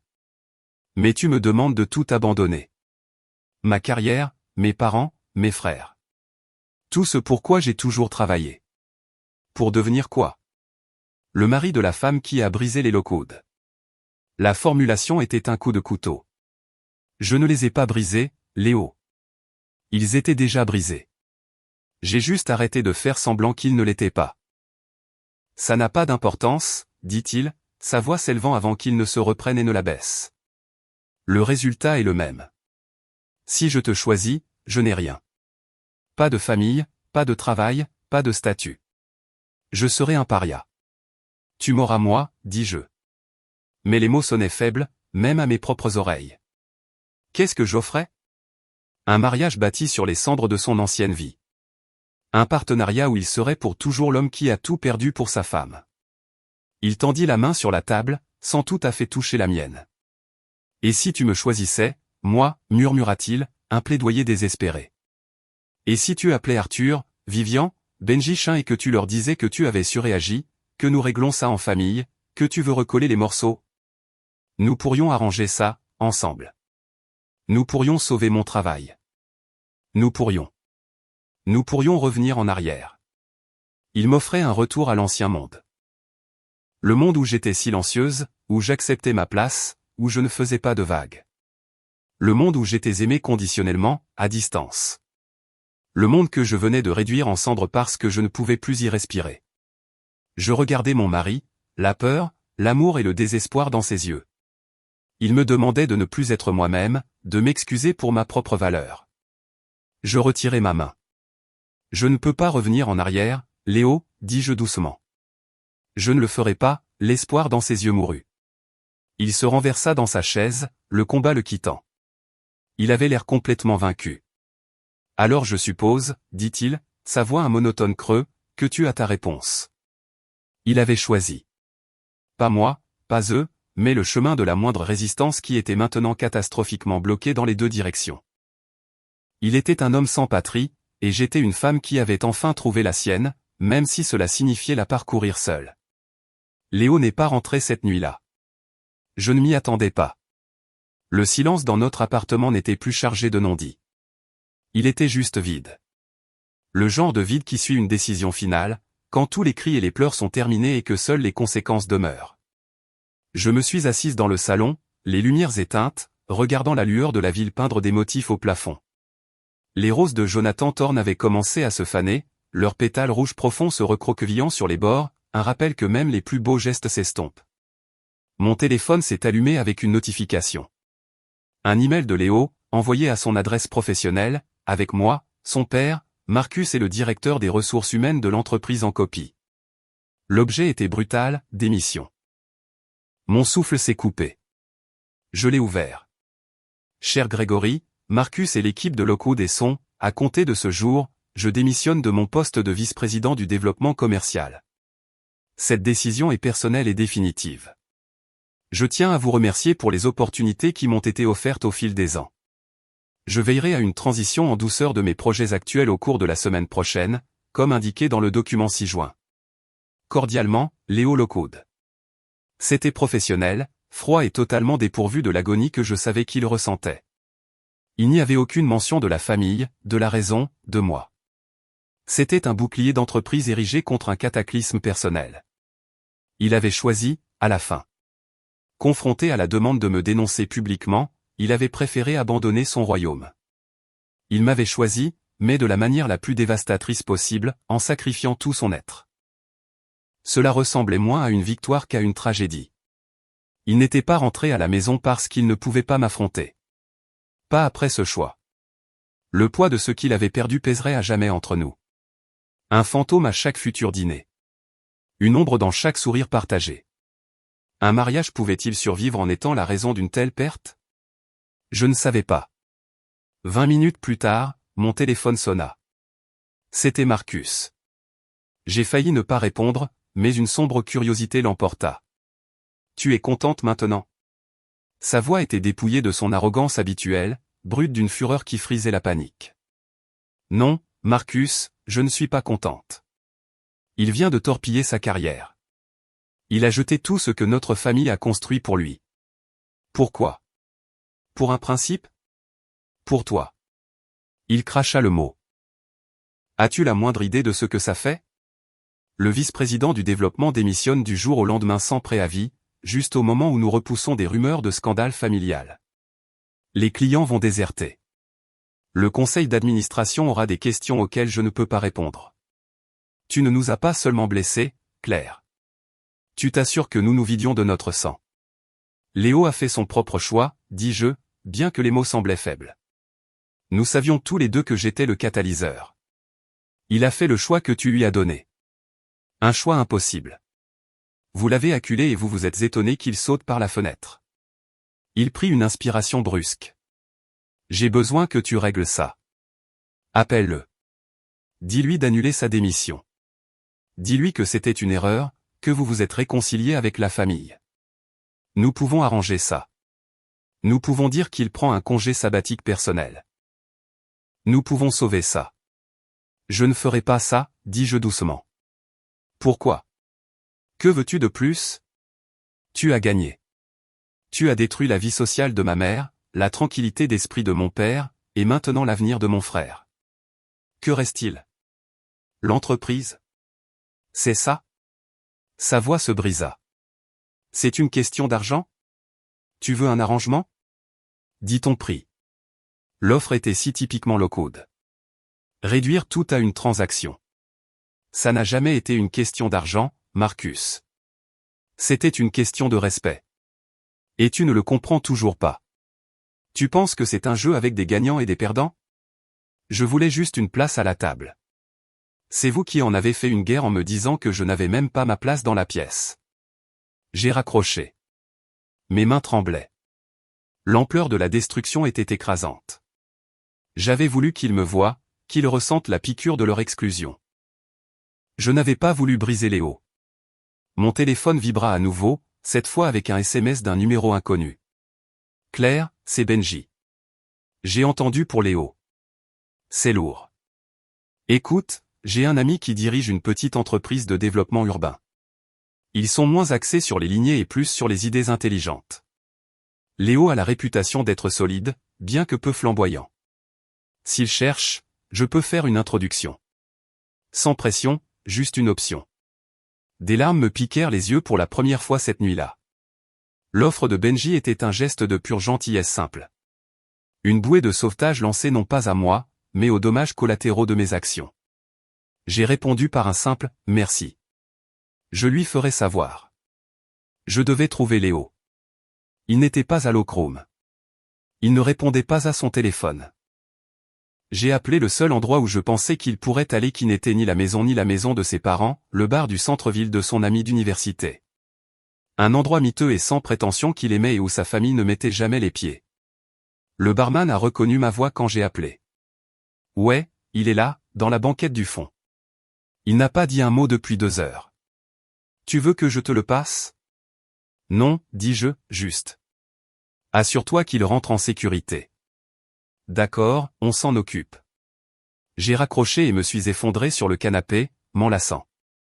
Le poste au comité, l'exposition, l'approbation de Vivian Prescott. Tout cela semblait être des cendres. Je m'étais battu si fort pour être vu, et dans le processus, j'avais rendu mon propre mari invisible dans sa propre vie. Il était maintenant un homme sans famille, sans travail, à la dérive. Et j'étais l'encre qu'il avait libérée. Le lendemain matin, il n'était toujours pas rentré, mais un coursier est arrivé avec un petit paquet plat pour moi.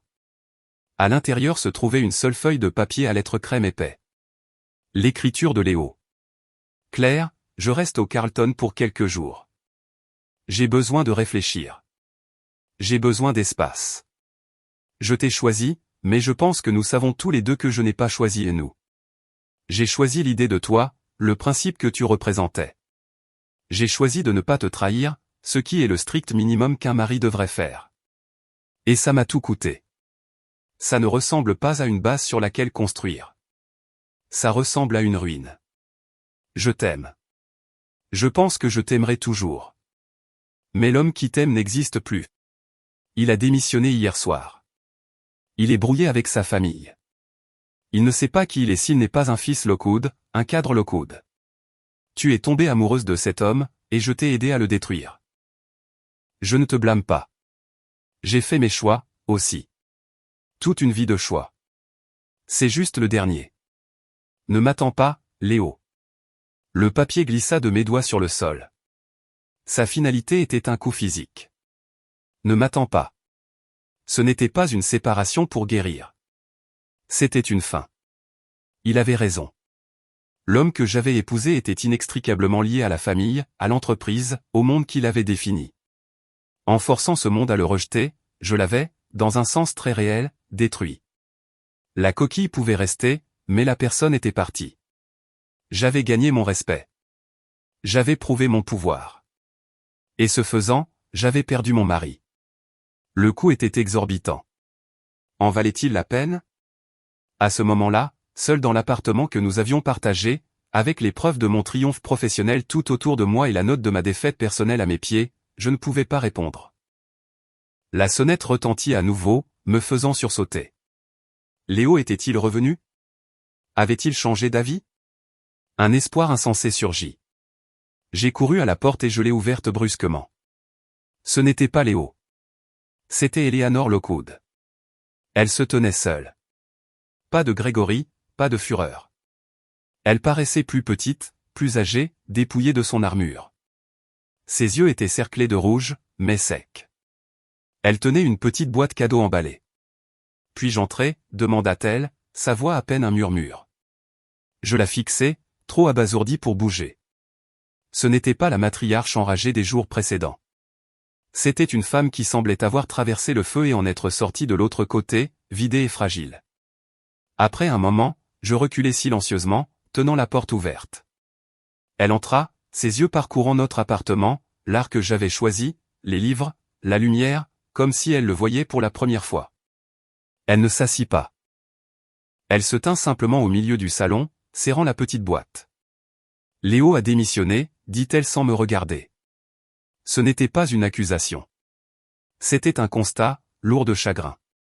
Je sais. Grégory est. Il est en état de choc. Marcus essaie de tout maintenir, mais c'est comme essayer d'attraper de l'eau dans un tamis. Les rumeurs sont monstrueuses. Elle tourna enfin son regard vers moi. Il n'y avait plus de haine, juste une tristesse profonde et lasse. Vous avez fait ce que vous aviez dit. Vous nous avez présenté la facture. Je ne savais pas quoi dire. J'ai juste attendu. Je vous ai apporté ceci, dit-elle en tendant la boîte cadeau. Elle était emballée dans un simple papier argenté. Pas de ruban. Ce n'est pas une excuse. Une excuse est trop petite pour ce que j'ai fait, pour ce que nous avons fait. C'est une explication. Peut-être. Prudemment, j'ai pris la boîte et l'ai déballée. À l'intérieur se trouvait un journal intime en cuir délavé, du genre avec une petite serrure, bien qu'elle fût cassée. Le cuir était doux avec l'âge. Je levai les yeux vers elle, confuse. C'était à ma belle-mère, dit Eleanor, sa voix distante. Agatha Lockwood, la mère de Gregory. On me l'a donné le lendemain de mon mariage. Un bienvenue dans la famille. J'ai ouvert la couverture. L'écriture à l'intérieur était acérée, élégante et impitoyable. 12 décembre. Les origines familiales d'Eleanor restent une préoccupation. Les Wainwright sont respectables, mais il n'y a pas de véritable fortune. On espère que la décision de Gregory ne diluera pas le statut que nous avons travaillé si dur à maintenir. Elle devra être guidée avec soin. J'ai tourné quelques pages. 3 mars. Eleanor a suggéré un changement au menu des fêtes. Quelle présomption. Elle doit apprendre que sa place n'est pas d'innover mais de maintenir. 15 juillet. Le déjeuner de charité était adéquat, bien que son choix de centre de table fût excessivement moderne. Un rappel silencieux de ses origines. Page après page de critiques, d'observations froides, d'une campagne implacable pour façonner, mouler et diminuer. Je levai les yeux vers Eleanor, mon horreur se reflétant dans ses yeux.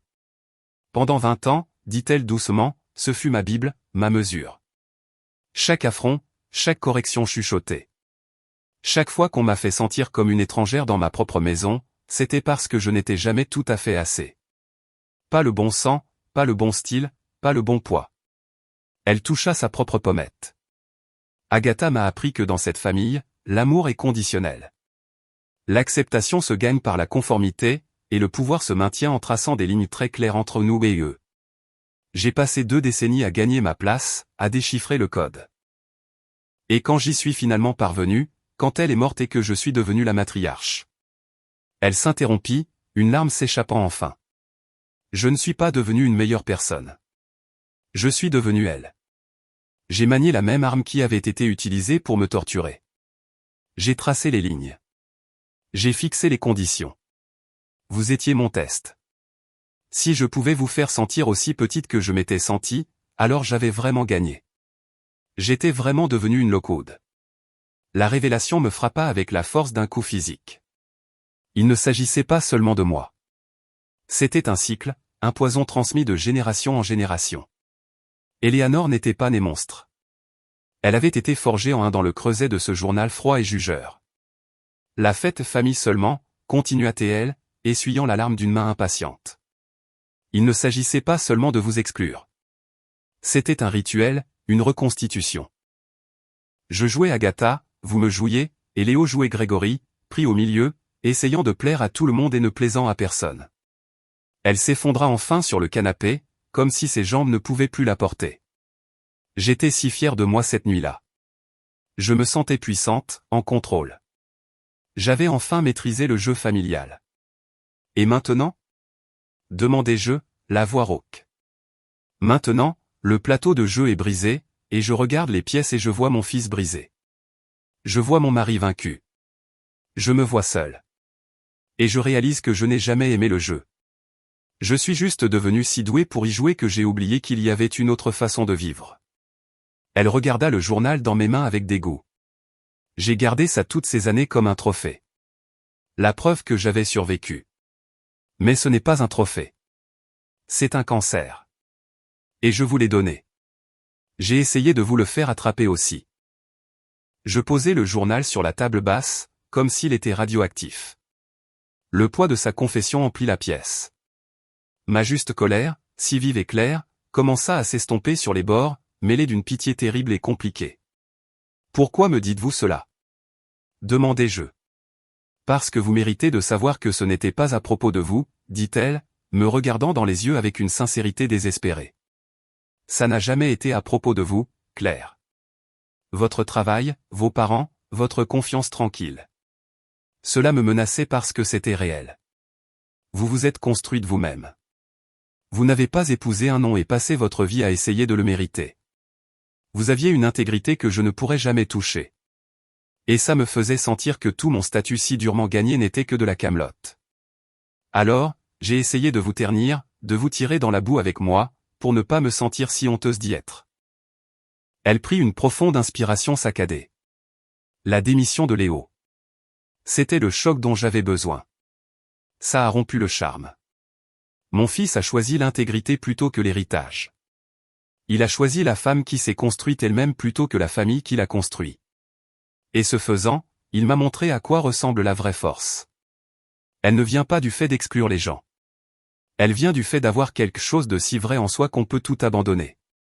Elle se leva, son calme revenant, mais c'était un calme différent maintenant. Fragile, honnête. Je ne vous demande pas votre pardon. Je ne le mérite pas. Je vous dis cela pour que vous compreniez que le monstre que vous avez combattu. Elle était autrefois une jeune femme effrayée tenant ce journal, lisant ces mots et y croyant. Le cycle doit s'arrêter. Avec le choix de Léo, peut-être que c'est le cas. Elle se dirigea vers la porte, puis s'arrêta. Il est au Carlton. Il vous aime, Claire. Dans son âme, il vous aime. Mais il est perdu. Il ne sait pas comment être un homme sans le nom Lockwood sur sa porte. Vous pourriez être la seule à pouvoir le lui montrer. Ou vous pourriez décider que le coût est trop élevé et que vous devez construire votre propre vie, libre de tout ce poison. Quoi qu'il en soit, c'est votre choix maintenant. Et pour ce que ça vaut, j'espère que vous vous choisirez vous-même. Vous êtes la seule d'entre nous à l'avoir jamais vraiment fait. Elle sortit, fermant la porte d'un clic doux. Je suis resté immobile pendant un long moment. Le fantôme des mots d'Agatha Lockwood tourbillonnant dans l'air aux côtés de la confession d'Eleanor. L'histoire était tellement plus grande, tellement plus triste que je ne l'avais jamais imaginé. J'avais combattu une ombre, un héritage de cruauté qui avait consumé des générations. Mes appels téléphoniques n'avaient pas seulement fait tomber une mondaine. Ils avaient brisé un schéma vieux de plusieurs décennies. J'ai regardé la note de Léo sur le sol. Ne m'attends pas. Il se voyait comme détruit. Mais s'il n'était pas détruit? Et s'il était enfin, douloureusement, libre? Libre du journal.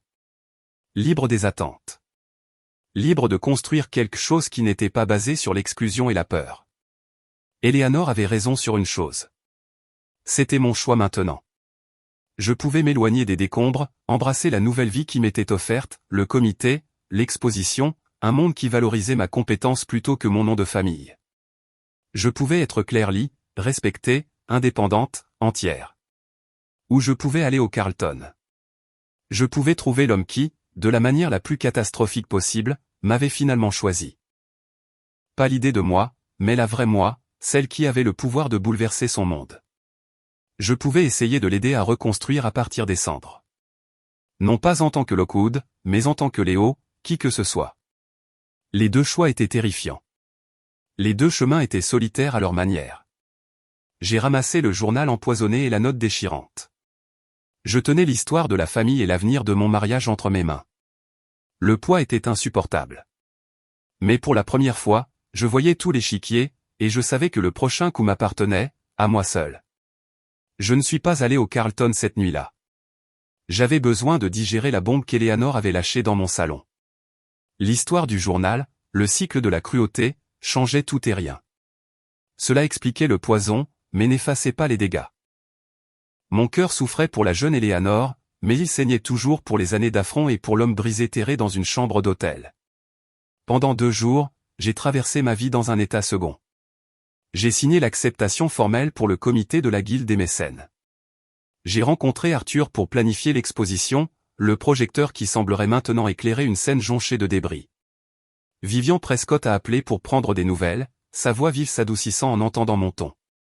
Les batailles les plus difficiles, ma chère, ne sont jamais avec les autres. Elles sont avec les versions de nous-mêmes que nous devons laisser derrière nous. Elle avait raison. Mon choix ne concernait pas seulement Léo. Je choisissais qui je serais. La femme qui s'éloignait d'un système familial toxique, propre et victorieuse, ou la femme qui retournait dans les décombres, non pas pour sauver l'ancienne structure, mais pour voir si quelque chose de nouveau pouvait être construit à partir des morceaux. Le 3e jour, l'ami de Benji de l'entreprise de développement m'a appelé. Benji a dit que vous pourriez prendre contact à propos de Léo Lockwood. Nous avons entendu de bonnes choses. Un peu de commérage ne nous fait pas peur. Ce qui nous fait peur, ce sont les mauvaises idées. S'il est intéressé par un nouveau départ, dites-lui de m'appeler. Il m'a envoyé le contact par SMS. C'était une bouée de sauvetage, une reconnaissance que la valeur de Léo existait indépendamment de son nom de famille. J'ai transféré l'information sur le téléphone de Léo sans message, juste le numéro et un nom. Il n'a pas répondu. Mais 1 heure plus tard, mon téléphone s'est allumé. Pas un SMS, un appel de Léo. Mon cœur battait la chamade contre mes côtes alors que je répondais. Allô. Tu m'as envoyé une offre d'emploi. Sa voix était plate, fatiguée. Oui. Il m'a semblé que tu pourrais en avoir besoin. Une longue pause. Pourquoi? La question était un chant de mine. Pourquoi après tout? Pourquoi alors qu'il m'avait dit de ne pas attendre? J'ai choisi l'honnêteté. Parce que tu es un bon dirigeant. Ça ne devrait pas être perdu. Et parce que Benji est un bon ami. Un autre silence. Eleanor est venue me voir à l'hôtel. Je fermais les yeux. Elle est venue me voir aussi. Elle m'a parlé du journal, de ma grand-mère. Sa voix se brisa. Elle a pleuré, Claire. Je n'ai jamais vu ma mère pleurer. Elle a dit qu'elle était désolée. Pas pour les clubs ou les conseils, mais pour m'avoir fait croire que l'amour devait se mériter. Pour m'avoir fait croire que je devais choisir. Que as-tu dit? Murmurai-je. Je n'ai rien dit. J'ai juste écouté. Et quand elle est partie, j'ai réalisé que j'ai passé toute ma vie à essayer de mériter un amour qui était toujours conditionnel. D'elle, de mon père, de l'entreprise. Le seul endroit où il n'a jamais été conditionnel, c'était avec toi. Et j'ai passé 6 ans à te prouver que je ne savais pas comment gérer ça. J'ai continué à essayer de te le faire mériter d'eux aussi. Des larmes montèrent à mes yeux. Il le voyait enfin. Le cœur de la maladie. Je ne suis plus au Carlton, dit-il. Je suis au parc. Celui près de la rivière, avec le grand saule. Nous y avons fait un pique-nique une fois. Je me suis souvenu. Au début de notre mariage, avant que le poids de sa famille ne s'abatte complètement sur nous. Ça avait été une journée parfaite et simple. Tu te souviens, demanda-t-il, sa voix si vulnérable que ça faisait mal. Je me souviens. Je suis assis en dessous. Je suis là depuis 1 heure. J'ai appelé le numéro que tu as envoyé. J'ai un rendez-vous demain. L'espoir, fragile comme un oiseau, prit son envol dans ma poitrine. C'est super, Léo. Vraiment? Demanda-t-il, et je pouvais entendre la peur. Qui suis-je si je ne suis pas un Lockwood chez Lockwood et Son? Qui sommes-nous si nous ne menons pas cette guerre entre ma famille et ma femme? Je ne connais pas les règles de ce nouveau jeu, peut-être qu'il n'y a pas besoin de règles, dis-je doucement. Peut-être qu'il suffit juste de nous. Peu importe à quoi ça ressemble maintenant. Est-ce que ça peut ressembler à quelque chose, demanda-t-il, le plaidoyer clair dans sa voix. Après ce que j'ai fait, après ce que tu as fait. Je pris une profonde inspiration. C'était le choix, le précipice. Je pouvais lui dire que c'était fini, que la confiance était trop brisée. Je pouvais embrasser ma nouvelle vie sans entrave. Ce serait plus propre, plus sûr. Ou je pouvais choisir le désordre, le travail compliqué, douloureux, incertain de construire quelque chose de nouveau à partir des morceaux brisés de 2 personnes qui, contre toute attente, s'aimaient encore. Je ne sais pas, répondis-je honnêtement.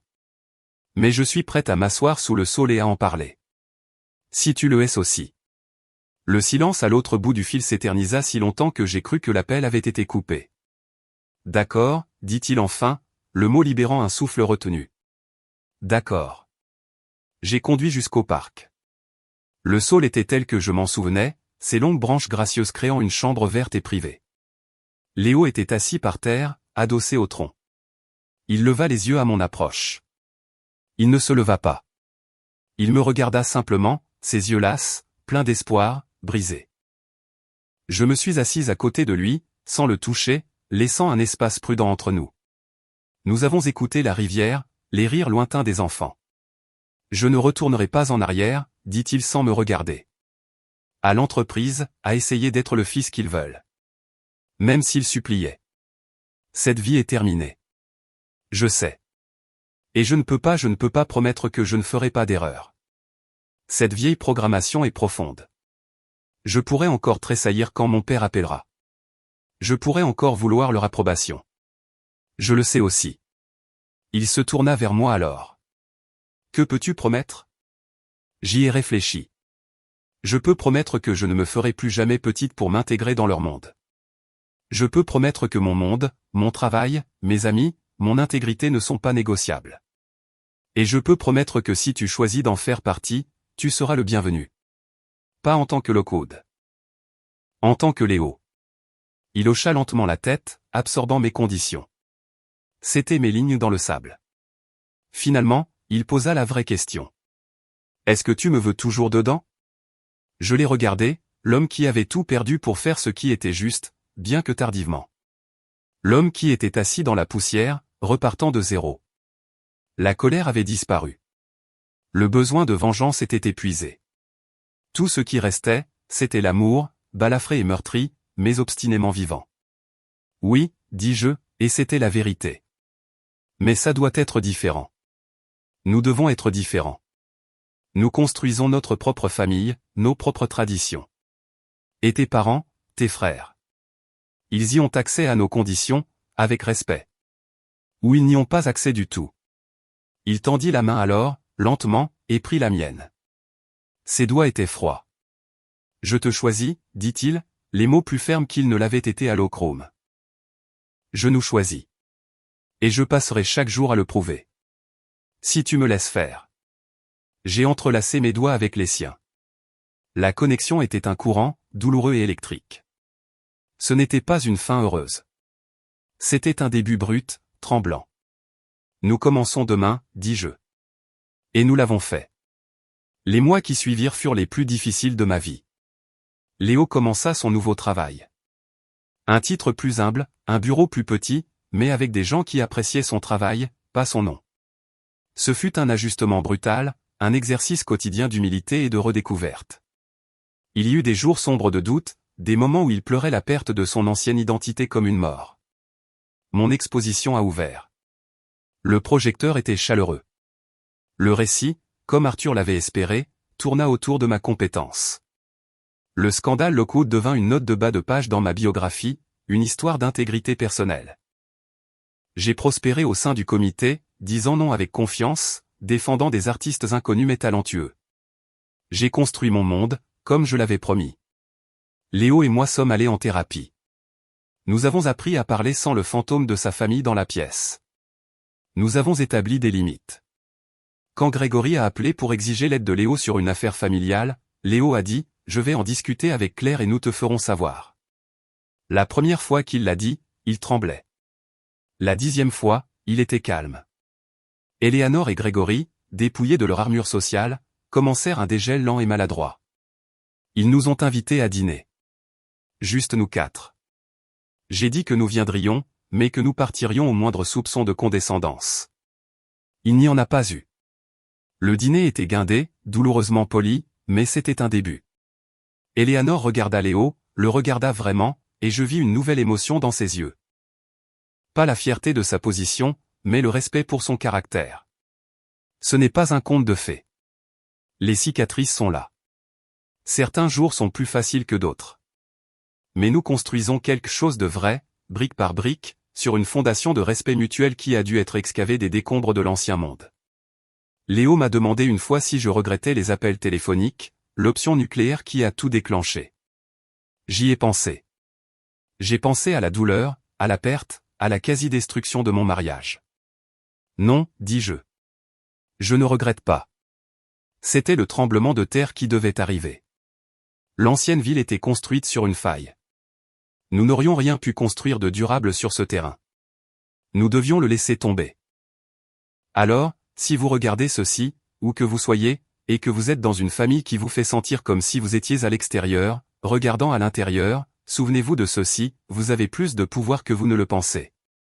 Votre valeur n'est pas déterminée par leur liste d'invités.